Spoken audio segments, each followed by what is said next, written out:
Apa yang dimaksud dengan gali lubang, tutup lubang? Terjebak dalam hal yang sama secara terus menerus. Saya tidak berbicara tentang utang. Walaupun itu harus dibayar.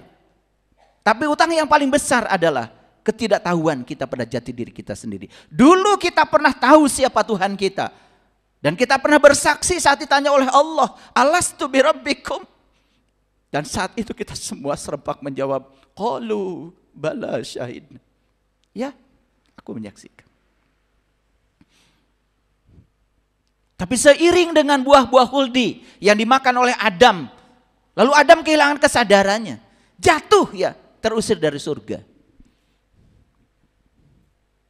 Masuk program-program yang kacau balau. Dan itu yang membuat nasib kita, itu yang membuat takdir kita. Kita lupa bahwa sebetulnya takdir dan nasib kita ditentukan oleh diri kita sendiri.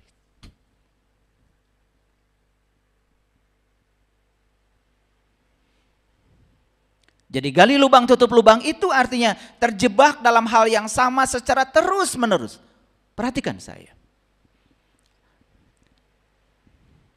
Ada orang yang berkeluarga setiap hari cekcok. Terjebak di hal yang sama terus menerus. Usaha. Terjebak pada hal yang sama terus menerus. Bahkan kita tidak sadar. Apa yang kita tidak suka dalam hidup datang terus menerus. Kok yang tidak saya inginkan kok datang terus menerus ya gitu. Kenapa datang terus menerus? Dalam hukum tarik menarik tidak ada yang datang padamu kecuali ditarik oleh kamu sendiri. Periksa pikiranmu, periksa perasaanmu. Ketika pikiran dan perasaan berpadu membangun satu keyakinan, itu keyakinan yang akan menjadi realitas kehidupan. Itu kita sedang menciptakan nasib kita sendiri. Kenapa ya hal yang tidak saya suka datang terus menerus? Jawabannya sederhana. Sepanjang kamu belum bisa menerima itu seutuhnya dan bisa mengambil pelajaran dari apa yang kamu tidak suka, maka yang tidak kamu sukai akan datang terus menerus. Itu kan semacam remedial kalau di sekolah. Kalau kita belum lulus pelajaran matematika, ya sub pelajaran berhitung, tidak mungkin dong dikasih pelajaran agama. Pasti yang akan diremedial yang itu. Makanya saya kasih tahu, sepanjang kita belum bisa menerima yang kita tidak suka, maka yang tidak kita sukai akan datang terus menerus. Lubang kita semakin besar? Semakin besar? Semakin besar. Itu namanya gali lubang, tutup lubang. Terjebak dalam hal yang sama secara terus menerus. Sudah tahu bahwa, oh sholat saya tidak mengubah perilaku saya. Oh kesombongan dalam agama saya tidak pernah mengubah perilaku saya. Ya sudah, rubah. Ada yang salah dalam diri kita, kan begitu. Tapi kita nggak mau jujur, seolah-olah kalau sudah melakukan itu malah ditempelkan pada diri kita label-label kesombongan. Seolah-olah saya paling soleh, seolah-olah saya paling benar. Kan seperti itu yang terjadi. Pernah nggak ada kata-kata jatuh di lubang yang sama? Pernah nggak? Pernah nggak? Dengar ya kata itu. Jatuh di lubang yang sama. Apa artinya? Kalau orang jatuh di lubang yang sama itu, kan artinya dia nggak mau belajar.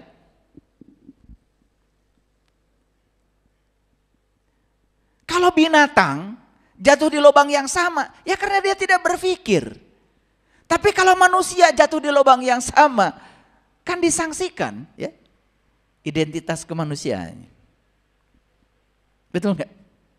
Kadang-kadang ya, kita mau pasang jerat tikus aja, ya. Kalau tikusnya yang itu aja, dia tuh tahu ada jerat di situ, besok-besok nggak lewat situ. Tikus aja nggak pernah jatuh ke lubang yang sama. Ini yang mengaku dirinya lebih mulia dari tikus, ya. Tapi sering jatuh ke lubang yang sama. Aneh ya. Yuk sekarang sadari. Bapak Ibu, banyak gak pelajaran dari Allah dalam kehidupan ini? Banyak ya. Dari sejak tadi pagi sampai sekarang jam 10:04 ini, pelajarannya banyak sekali. Apa yang kita lihat, apa yang kita dengar, apa yang terjadi pada diri kita, semua itu adalah pesan-pesan semesta yang harusnya ditangkap sebagai model, bentuk, metode pembelajaran buat kita. Oke, sampai di sini mengerti? Baru judulnya aja. Judulnya aja harus saya jelaskan supaya panjang, supaya semuanya clear. Coba kita masuk ya pada penggalan-penggalan peristiwanya. Ini Quran surat At-Taubah ini, surat 9 ayat 17. Ini ayat ya, ini ayat, mohon izin ya. Pahami dengan jujur.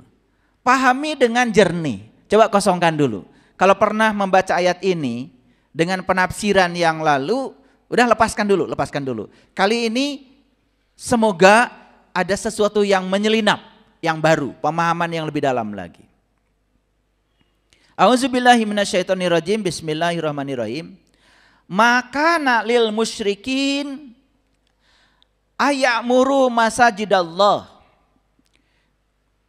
syahidina ala anfusihim bil kufri ulaika habitat a'maluhum wa finnar hum khalidun.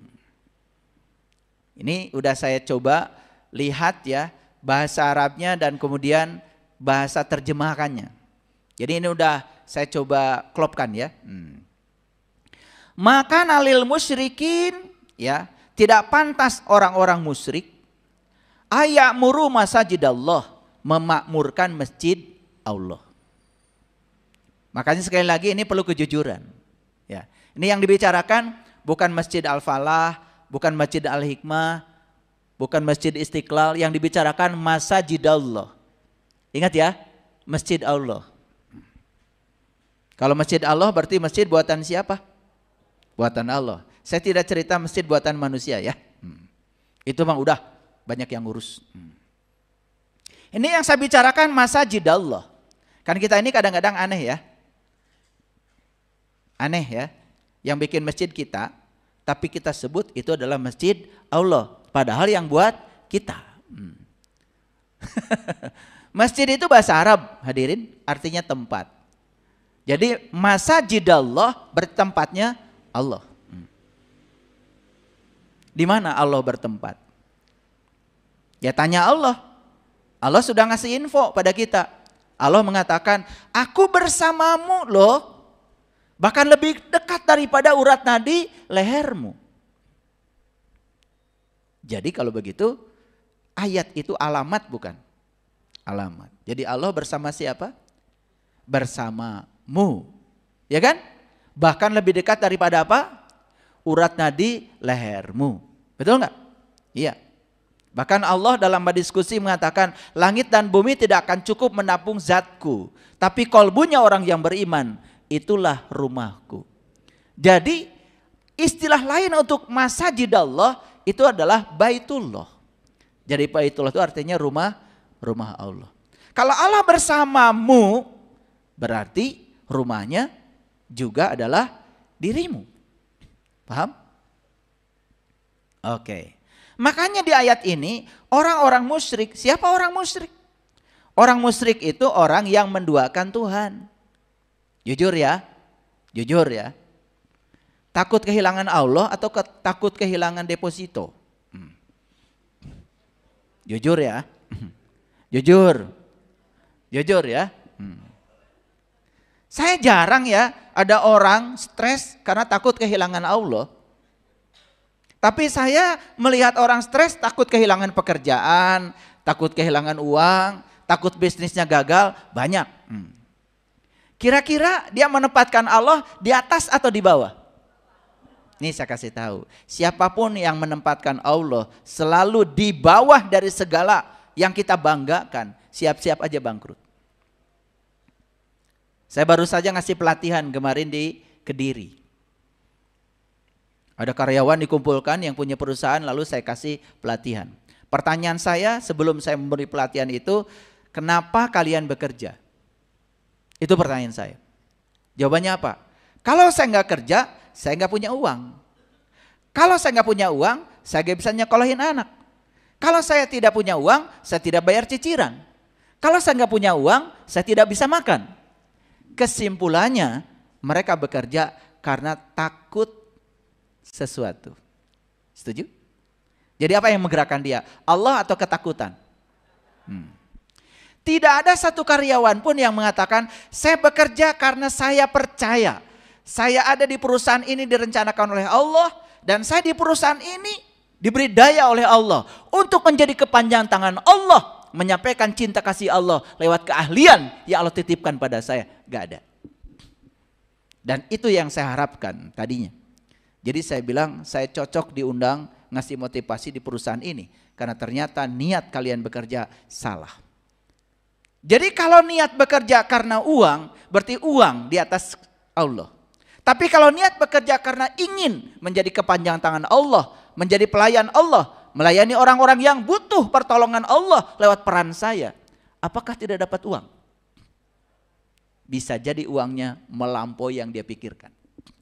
Itulah rahasianya wa yarzuqhu min haitsu la yahtasib. Ini saya bicara pengalaman, karena saya pernah bekerja di mana-mana. Ya, tapi kalau saya cerita pengalaman ini terlalu banyak, nanti habis waktu. Jadi apa yang saya sampaikan ini pengalaman. Saya pernah bekerja untuk uang. Saya punya rumah banyak, saya punya emas banyak. Alhamdulillah, semuanya ludes. Dan kemudian saya tafakur ke dalam. Kenapa ini semua pergi? Ternyata hukum tarik-marik mengatakan, begitu uang ditempatkan di atas Tuhan, maka uang tidak rindu lagi bersama kamu. Itu baru saya temukan jawabannya setelah saya mengalami kebangkrutan. Sampai di titik nol. Bahkan punya mobil satu-satunya, dipinjam tetangga, sampai sekarang gak balik. Memang harus habis itu. Dan semua yang saya ambil karena menempatkan uang di atas Tuhan, semuanya pergi. Setelah itu kemudian saya bekerja. Saya ingin menjadi pelayan Tuhan di dalam kehidupan ini. Termasuk sekarang di sini saya berdiri, saya duduk di sini. Izinkan ya Allah, saya ingin menjadi kepanjangan tangan-Mu, menyampaikan cinta kasih-Mu pada orang-orang yang butuh pertolongan-Mu. Jadilah kepanjangan tangan Allah. Tidak merasa hebat, tidak merasa punya apa-apa, tidak merasa tahu apa-apa, tidak merasa bisa apa-apa, bahkan kita tidak akan pernah merasa siapa-siapa. Lepas semuanya. Tidak perlu atribut apa-apa. Tidak perlu gelar ini, gelar itu, gak perlu. Lepaskan semuanya. Tidak perlu atribut baju apa-apa. Pakai baju ya biasa aja. Yang penting pakai baju, sopan. Batik kan? Bagus gak batik saya? Bagus. Asli buatan Indonesia. Bukan buatan Arab nih, Indonesia. Batik badan titik. Makanya ba itu cuma 2.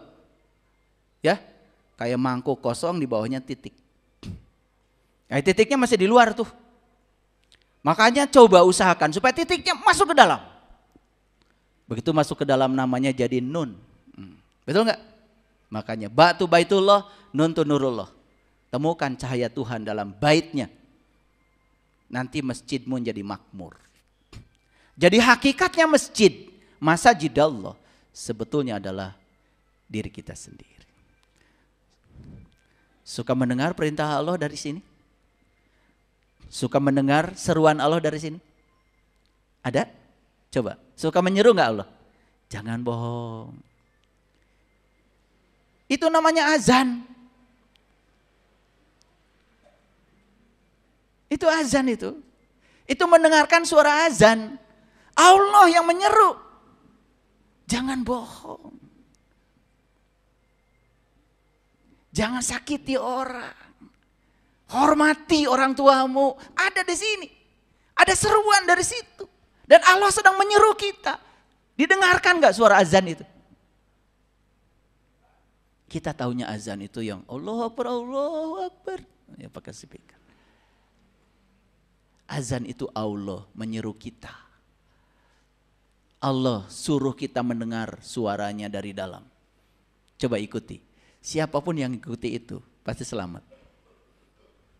Gak mungkin ada korupsi. Gak mungkin orang nyakitin orang lain. Kalau semua mendengarkan suaranya dari dalam.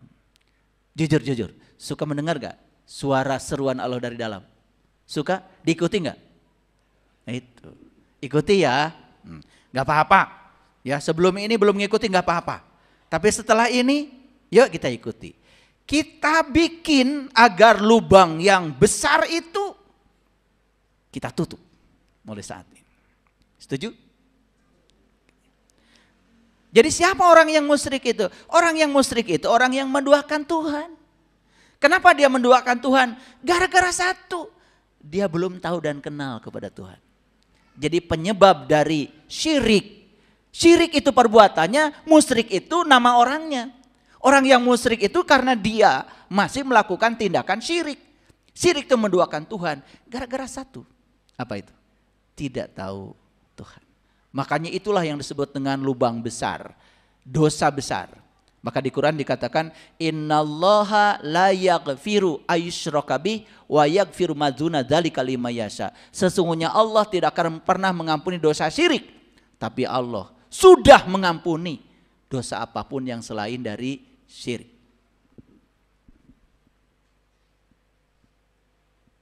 Jadi dosa manusia itu cuma satu sebetulnya. Kan dosa yang lain sudah diampunkan. Tapi Allah tidak mengampuni dosa syirik. Wih, enak kalau gitu. Ya sudah kalau gitu, saya mau nyuri aja. Dan pasti diampunkan. Nyuri itu akibat syirik. Karena azan, suara seruan Allah dalam dirinya nggak dia dengar. Coba, kalau orang mau nyuri, pasti ada yang ngingetin nggak di dalam. Jangan, ini bukan punyamu. Ada nggak?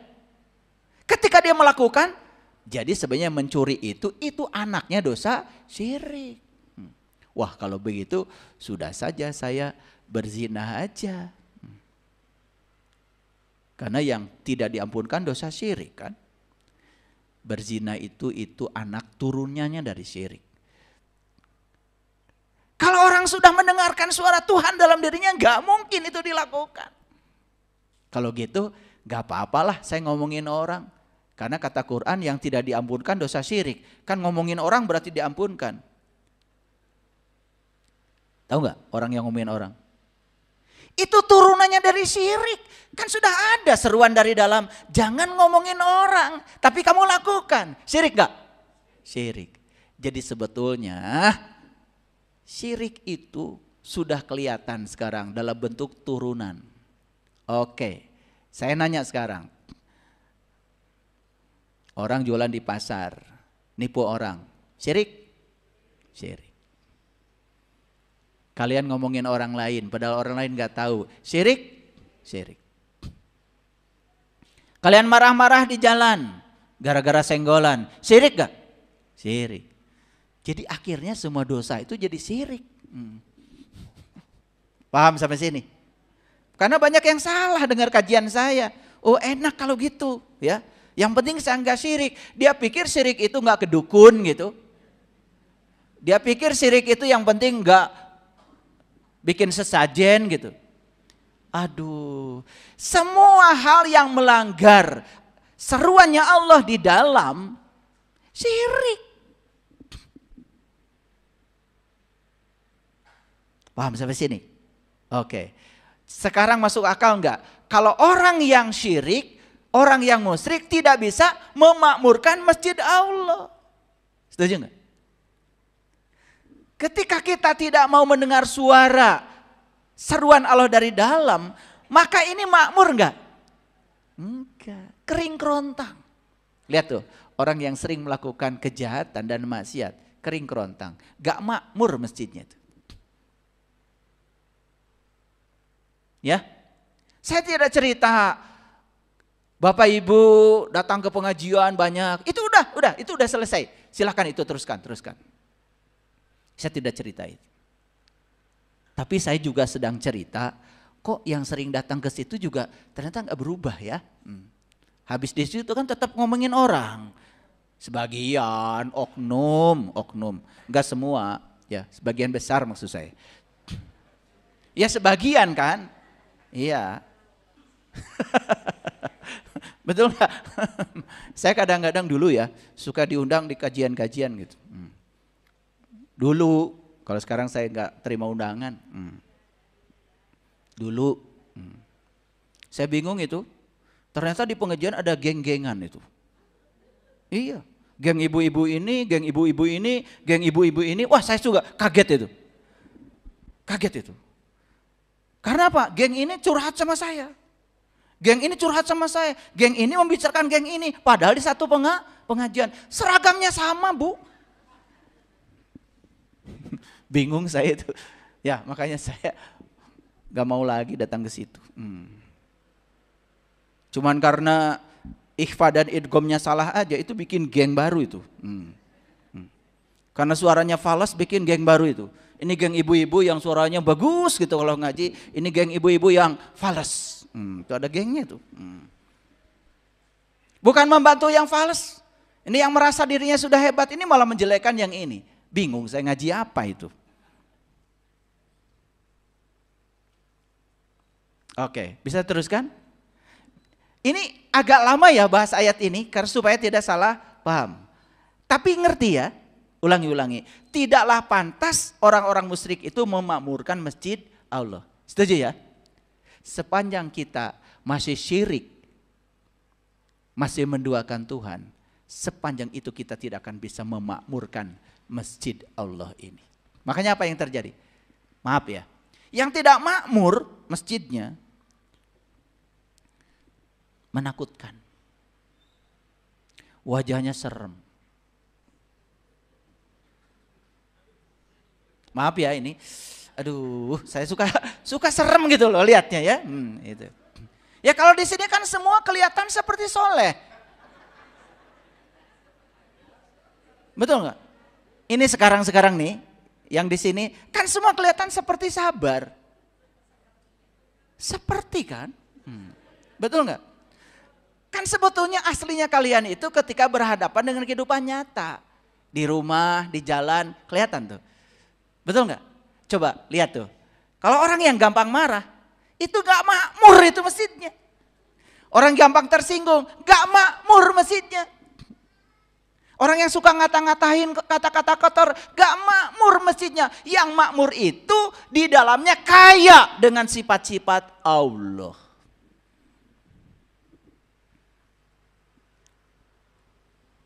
Ya, ulangi ya. Saya tidak cerita memakmurkan masjid yang Masjid Al-Falah, Al-Ulfah, Al-Hikmah, itu kalian udah pintar. Dan dipikir makmur itu kalau konsumsi banyak, ada kopi, ada teh manis, ada jahe, gitu, itu membuat yang masuk angin. Jadi ngerti sekarang?